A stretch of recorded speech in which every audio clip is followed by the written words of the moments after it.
Friends, welcome to माधुजा। पिछले एक हफ्ते में जो भी पर्सनल कंसल्टेशंस हुए उसमें से 70% मदर्स का कंप्लेंट था, मुझे निपल में बहुत ज़्यादा दर्द होता है, मुझे निपल क्रैक हो चुका है, मेरे निपल डैमेज। इनफैक्ट एक तो केस ऐसा था जहाँ पे उसने बोला कि मेरे निपल में मस्टाइटिस हो गया, मेरे निपल में इन्फेक्शन हो गया, मेरे ब्रेस्ट में इन्फेक्शन हो गया।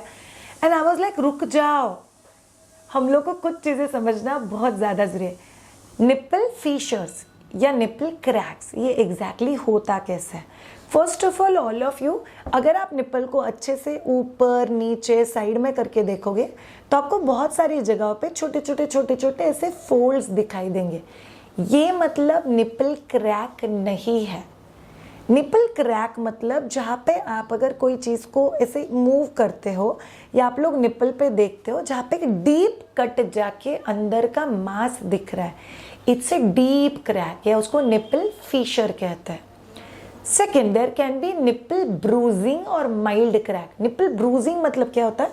ये बहुत कॉमनली देखा गया है कि किसी ना किसी हिस्से का स्किन पील ऑफ हो गया या स्किन निकल गया है, इसको बोलते हैं निपल ब्रूजिंग। सो निपल ब्रूजिंग का ट्रीटमेंट अलग है, निपल क्रैक का ट्रीटमेंट अलग है। थर्ड, शाम में बच्चे को पिला रही थी और वहां से खून आने लग गया। खून आना और ब्लीडिंग होना, इसमें फर्क होता है। सो बहुत इंपॉर्टेंट चीज कि निपल ब्रूजिंग जब भी होता है आपको ध्यान में रखना है, अगर मैंने अंदर के होठ का हिस्सा भी अगर काटा है तो वहां पे थोड़ा सा खून आएगा। समझो मुझे यहाँ पे जख्म हो गई या चाकू से कट लग गया तो वहां पे खून आएगा। It's not like bleeding. So tension मत लेना, अगर कभी एक आध बार गलती से एक आधा ड्रॉप आ भी जाता है, you don't have to worry. Basically nipple bruising, nipple crack, nipple में से एक आध दूसरे खून का ड्रॉप निकलना, ये आपको बताता है कि आपका लैच गलत है, आपको उसके ऊपर काम करने की ज़रूरत है। ये हो गई nipple related concern. But at the same time mastitis मतलब क्या होता है? ब्रेस्ट में कहीं ना कहीं क्लॉग्ड डक्ट की वजह से दूध जमा होके उसमें इन्फेक्शन जैसा हो गया। तो श्रेया, इसको क्या करना है? This is very important for all of you to understand. समझ में कैसे आएगा कि मुझे मस्टाइटिस है?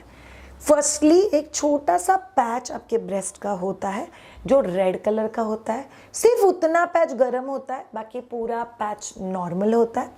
उस जगह पे टच करते ही दुखता है। और बहुत इंपॉर्टेंट चीज़, यूजुअली अगर वो दूध इन्फेक्टेड है तो आप प्रेस करोगे तो आपके दूध का कलर चेंज होता है, it's not like normal white colour. तो ये आपको बोलते हैं मस्टाइटिस। सी, कोई भी आपके ब्रेस्ट को, इवन एज मी लैक्टेशन कंसल्टेंट, मैं आपके ब्रेस्ट को देख के नहीं बचूंगी तुझे मस्टाइटिस है, नहीं यार। मस्टाइटिस इज अ सिचुएशन जो आपको ब्रेस्ट सोनोग्राफी करके पता करना पड़ेगा। एग्जैक्टली श्रेया, ब्रेस्ट सोनोग्राफी होता किसके लिए है? जिसके दूध का कलर चेंज हो गया है, जिसके ब्रेस्ट में गांठ हो गई है, प्लीज उस गांठ को मालिश वाली बाई के हाथ से दबा दबा के रिलीज नहीं करना है, अदरवाइज वो इन्फेक्शन पूरे ब्रेस्ट में स्प्रेड हो जाएगा जिसकी जरूरत ही नहीं है। सो अगर आपको अनयूजुअल दर्द है, उस पैच का डिस्कलरेशन और रेडनेस है, आपको सिर्फ वो पैच वार्म लग रहा है, तो फिर आपको ब्रेस्ट सोनोग्राफी करके लेना है, जो आपको बताएगा अगर वहाँ पे इन्फेक्शन है तो हम लोग को एंटीबायोटिक की ज़रूरत पड़ेगी, अगर वहाँ पे गांठ है उसके साथ इन्फेक्शन है so might be mild operation करके उसको निकालना पड़ेगा।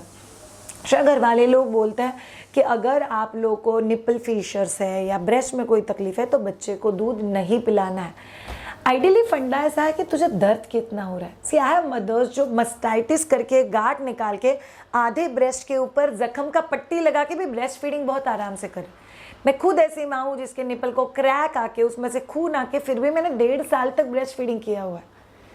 सो इशू ये है कि you can not be comfortable with the discomforts of breast feeding. Discomfortable है ना, तो उसके साथ कंफर्टेबल क्यों हो रहे हो? उसके बारे में सीखो, जानो, टेक द नेसेसरी ट्रीटमेंट जो आपको बहुत ज़्यादा हेल्प करेगा। नहीं, वो घर वाले बोलते हैं घी लगा दे, वो घर वाले बोलते हैं इतना तो दुखेगा ही, इतना तो क्रैक होगा ही, दुख रहा है, कितना रोती है तू, हमारे ज़माने में तो ऐसा नहीं था। ये सारे डायलॉग के लिए कोई जगह नहीं है। मेरी माँ को तकलीफ था या नहीं था मुझे नहीं पता, बट मुझे अगर तकलीफ हो रहा है तो मैं ब्रेस्ट फीडिंग नहीं कर पाऊंगी। So you need to understand, अगर आपको तकलीफ हो रहा है तो आपको समझना बहुत ज़्यादा ज़रूरी है। ऑल ऑफ यू माधुजा मदर, आपको एग्जैक्टली ब्रेस्ट फीडिंग में जब भी तकलीफ हुआ तो आप आपके गायनेक के पास गए या आप आपके पीडियाट्रिशियंस के पास गए।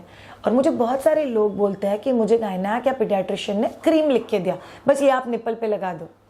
But again the question remain, क्या उन्होंने एक्चुअल में आपके निपल के क्रैक्स अच्छे से चेक किए? क्या उन्होंने एक्चुअल में आपका मिल्क सप्लाई चेक किया? क्या उन्होंने एक्चुअल में ब्रेस्ट को टच करके चेक किया? सी माइट भी आपका गायनेक अगर मेल गायनेक है और अगर आप ज़्यादा कंफर्टेबल नहीं हो तो आपको किसी दूसरे गायनेक को जाके बताने की ज़रूरत है जिसके साथ आप लोग कंफर्टेबल हो। But nipple fissures, nipple crack, nipple bruising, उसके साथ ब्रेस्ट मस्टाइटिस, इन चीज़ों का ट्रीटमेंट घर बैठे खुद के दिल से आइडियली नहीं करना चाहिए। बट कुछ होम रेमेडीज़ है जो आप लोग को पता होना ही चाहिए।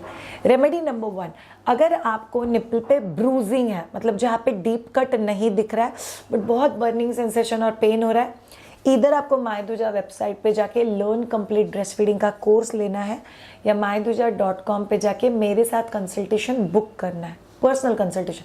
नहीं श्रेया मुझे ऑनलाइन नहीं चाहिए, आपको आपके एरिया में देखना है कौन लैक्टेशन कंसल्टेंट है, उनसे जाके मिलना है और आपका लैच सही करके लेना है। लैच सही होने के बाद आपको अभी नहीं दुख रहा है, अभी नहीं दुख रहा है, विद इन अ फीड आप पेन फ्री फीडिंग कर पाओगे। मेरी लैक्टेशन कंसल्टेंट से बात हो गई है फिर भी मुझे दर्द हो रहा है, हम लोग और क्या कर सकते हैं? अगर आप बच्चे को इस पोजीशन में फीड करा रहे हो तो पोजीशन चेंज करके फीड कराओ। कई बार चेंज ऑफ पोजीशन आपका पेन बहुत हद तक कम कर देगा। तीसरी और बहुत इंपॉर्टेंट चीज़, हर बार नहाते वक्त प्लीज़ इंश्योर करो कि आप लोग वहाँ पे बहुत अच्छे से वार्म वाटर डालो, टर्किश टॉवल का कपड़ा लेके वहाँ पे अच्छे से रब करो ताकि जो भी डेड स्किन है वो निकल जाए वहाँ से। And then you have to ensure that you breastfeed. अगर आपको निपल ब्रूजिंग या निपल क्रैक है तो आपको निपल के ऊपर एक बार दवाई लगाने के बाद, इधर पेट्रोलियम जेली लगाने के बाद ब्रेस्ट को खुला रखना है एटलीस्ट 15 मिनट के लिए। अदरवाइज आप आपका खुद निकाल के निपल और ब्रेस्ट पे लगा सकते हो और फिर ब्रेस्ट को खुला रखो और निपल को ड्राई होने दो। ये भी निपल को हील करने में बहुत ज़्यादा हेल्प करेगा। अगर मस्टाइटिस है तो आपको कौन सी चीज़ों का ख्याल रखना है? यूजुअली ये बिकॉज ऑफ रॉन्ग लैच भी हो सकता है, तो लैच को चेक करो। ये कई बार ओवर सप्लाई की वजह से भी हो सकता है, तो आप लोग उसको एक बार चेक करो। शायद मेरी खट्टी चीज़ें खाने की वजह से इन्फेक्शन हुआ क्या बच्चे को, मैंने ठीक से नहीं पिला इसके लिए हुआ क्या बच्चे को? नहीं, पूरी दुनिया लगी हुई है एक माँ को फील करवाने के लिए कि तेरी वजह से बच्चे को तकलीफ हो रहा है। नहीं हो रहा है, जो हमें बेस्ट पॉसिबल है हम लोग ऑलरेडी कर रहे हैं। सो एक माँ के लाइफ में कभी भी गिल्ट के लिए जगह नहीं होती है, इसीलिए आप गिल्टी फील नहीं कर सकते। So nipple crack, nipple fissures, nipple bruising and mastitis, इन सब चीज़ों के सिम्टम को समझो। Respectively gynaec, lactation consultants, best sonography specialist, इनको जाके दिखाओ। बट याद रखो ऑल ऑफ यू, मुझे वो नहीं आता है ना, दुनिया में बहुत सारे लोगों को नहीं आता है। हम लोग अच्छी चीज़ों के लिए तो दुनिया से कंपेयर नहीं करते, तो बुरी चीज़ों के लिए क्यों करें? हम लोग हमारा लाइफ बेटर कर सकते हैं और ब्रेस्ट फीडिंग का एक्सपीरियंस भी बेटर कर सकते हैं। अगर आपको इस जर्नी में मेरा हेल्प चाहिए तो get in touch with us on www.myduja.com। Ensure that keep your learning journey on. हम लोग इस पर्टिकुलर चैनल पर हिंदी में वीडियो कर रहे हैं every Wednesday and Saturday. Marathi और the regional video is coming every Tuesday and Friday.